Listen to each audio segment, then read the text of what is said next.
OpenAI just launched personal finance tools for ChatGPT, but they're being pretty vague about what happens to your actual financial data once you hand it over. Okay, so what exactly did they launch? Like, what can users actually do with this thing? So it's available right now, but only to ChatGPT Pro subscribers in the US, not free users. And it's honestly pretty capable. You can ask ChatGPT about your spending patterns, track subscriptions, monitor bills coming up, analyze your investment portfolio performance.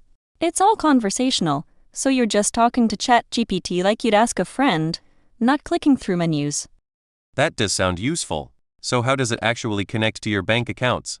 That's the part where I immediately get nervous. Right, and here's the thing. OpenAI isn't actually handling those connections themselves. They're using a company called Plaid, which is a financial data aggregator. Plaid already sits behind apps like Venmo and Robinhood, connecting to over 12,000 financial institutions. So when you link your Chase or Fidelity account to ChatGPT, the data doesn't go straight to OpenAI. It goes through Plaid first. So that's actually two companies accessing your financial data, not one? Exactly. Your data leaves the bank, passes through Plaid, then reaches OpenAI. And here's what makes it complicated. Each company has its own privacy policy, its own data retention practices, and its own business incentives. You're not just trusting OpenAI, you're trusting a data pipeline with two distinct owners. Has Plaid been in the news before? Should we be concerned about them specifically? Yeah, actually. Plaid settled a $58 million class action lawsuit back in 2022. The allegations were that they collected more user data than apps actually needed and stored login credentials without proper disclosure. So this isn't a pristine company with a spotless track record. Yikes. Okay, so what doesn't OpenAI explain? Like, what are the actual red flags here? A lot, actually. OpenAI won't say whether the financial data flowing through the system gets used to train ChatGPT's AI models. That's a huge question.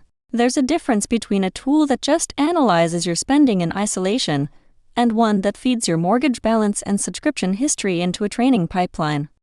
Oh wow, so they're not being transparent about whether your personal financial details are being used to make ChatGPT smarter? Right.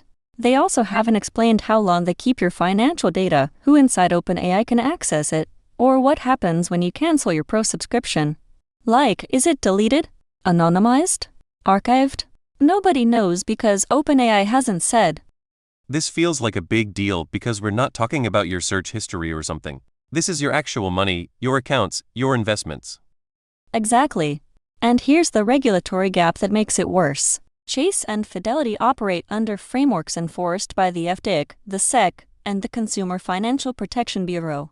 Those agencies set real rules around data handling and breach notification. But OpenAI is a technology company, not a regulated financial institution. So the consumer protections you'd have at your bank just stop when your data enters the AI layer? Exactly. There's no equivalent federal framework governing what OpenAI can do with that information once it arrives. You're making a high-stakes privacy decision with incomplete information. They gave you a dashboard, but they didn't give you a data retention policy or a clear opt-out. Also, why did they launch it this way? Like, why restrict it to Pro subscribers in preview mode instead of rolling it out broadly? That's strategic. OpenAI acquired a team from a personal finance startup called Hero just a month before releasing this, so they got experienced people already building in this space. Launching in preview mode to Pro subscribers means they're beta testing with power users who are paying anyway, kind of a soft launch. It gives them room to change things before everyone has access. So we don't know yet what the final product will look like or what the actual data practices are going to be. Right. Features can change, data practices can shift.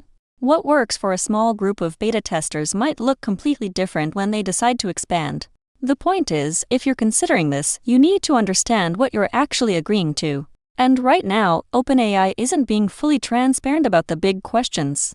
Head over to newslet.com and read the full article to get all the details they're not telling you in the launch announcement.